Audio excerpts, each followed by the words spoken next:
Halo, selamat siang teman-teman. Jadi hari ini saya akan sedikit menjelaskan mengenai struktur sel. Ini kebetulan request dari teman Budwi dari SMA 3 Malang.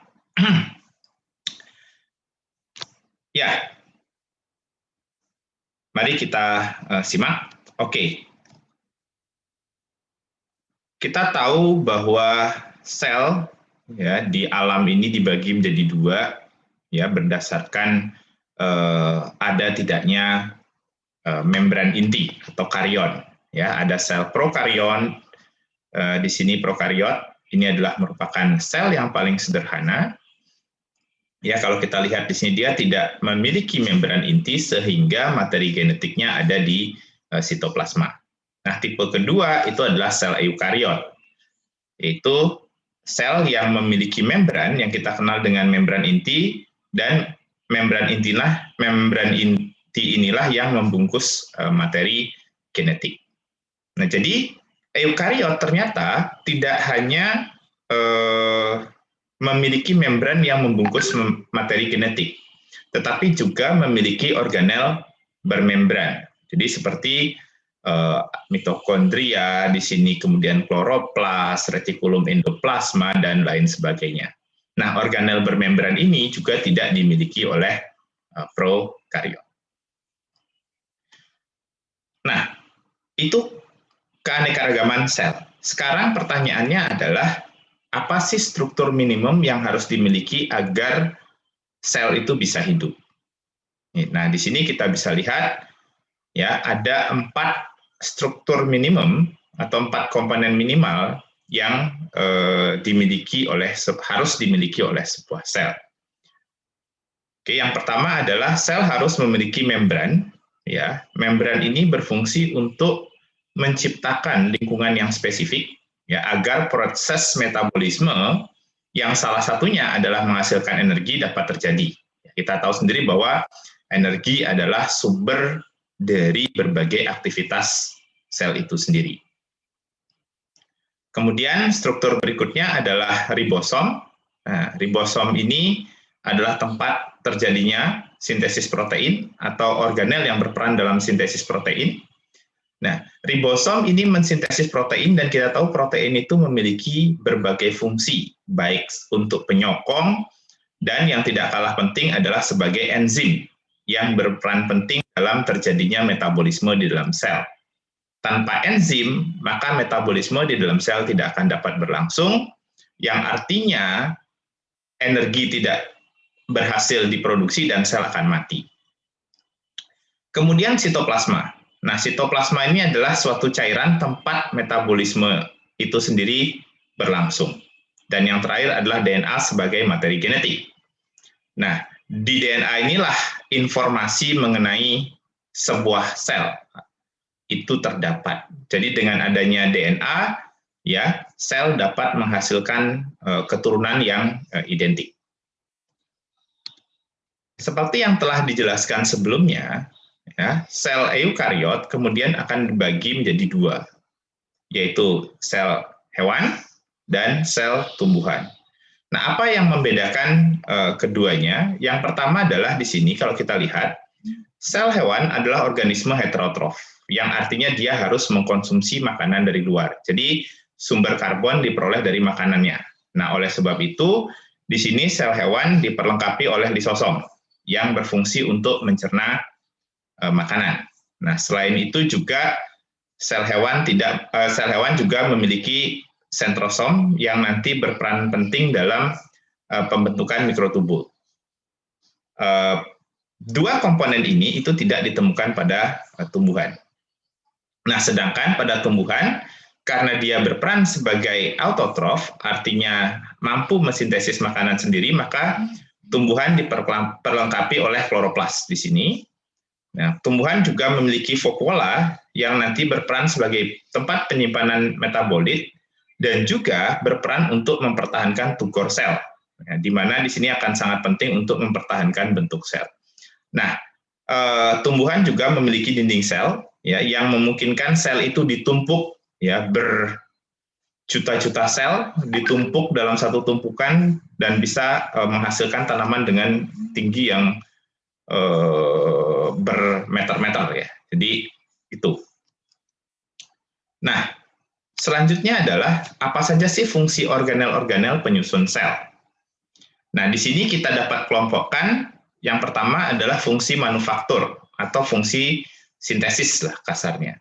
Nah, di sini yang memiliki fungsi manufaktur adalah pertama inti sel. Di sini inti sel itu berperan dalam proses sintesis DNA, RNA, dan juga perakitan ribosom.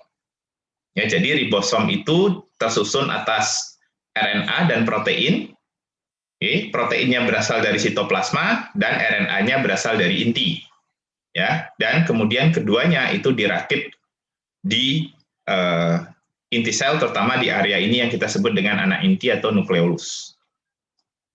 Kemudian ribosom, di sini jelas dia berperan untuk sintesis protein.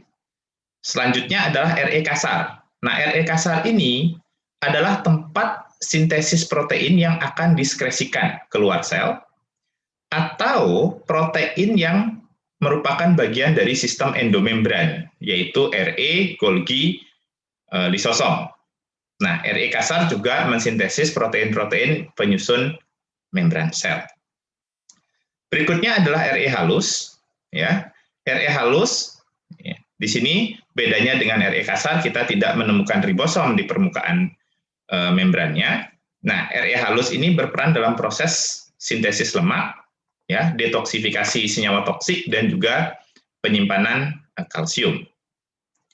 Kemudian fungsi manufaktur terakhir dimiliki oleh badan Golgi, ya, yang berfungsi untuk memodifikasi protein.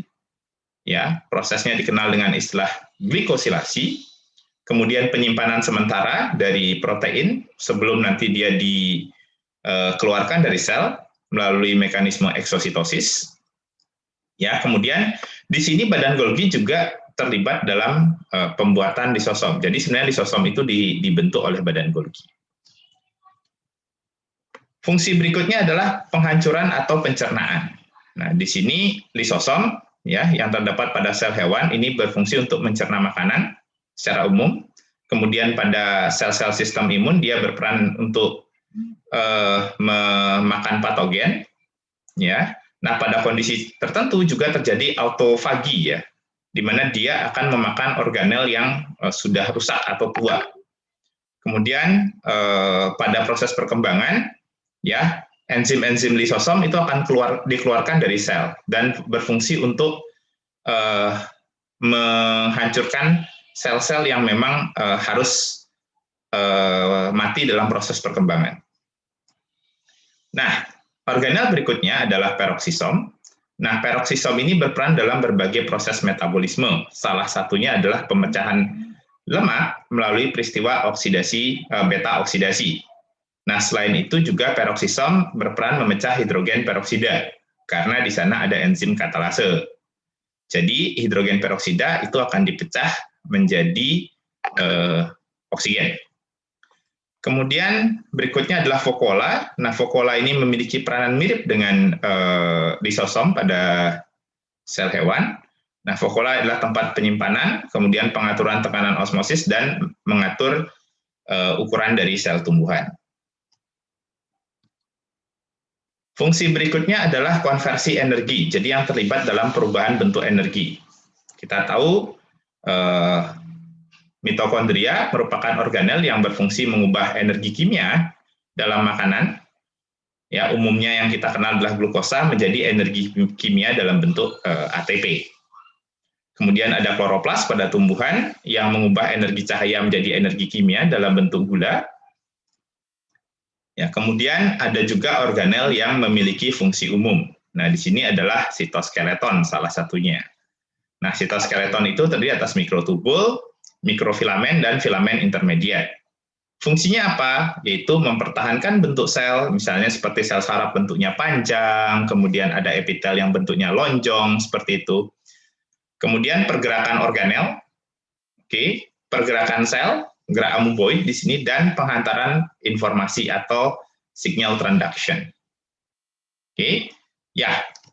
Demikian presentasi saya hari ini mengenai struktur dan fungsi sel. Semoga penjelasan ini membantu adik-adik yang sedang belajar mengenai struktur dari sel. Dan tidak lupa saya ucapkan terima kasih pada biorender.com yang telah membuat PPT dengan gambar menarik seperti ini bisa terwujud. Terima kasih dan selamat siang.